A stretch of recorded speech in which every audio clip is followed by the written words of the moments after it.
peut-être la slide la plus importante, c'est celle-là. Si je regarde le sujet de l'emploi en France, si vous regardez les datas, de quoi parle-t-on dans les médias? On parle des startups, on parle des grands groupes.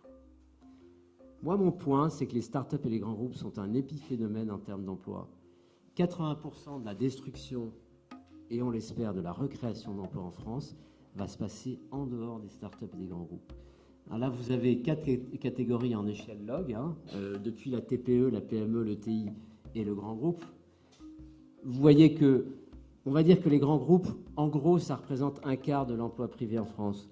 Sauf qu'en fait, ça, c'est une vision statique. En vision dynamique, l'essentiel de la création d'emplois dans les grands groupes se passe à l'export. Le chiffre d'affaires des boîtes du CAC 40, c'est l'export, c'est plus en France.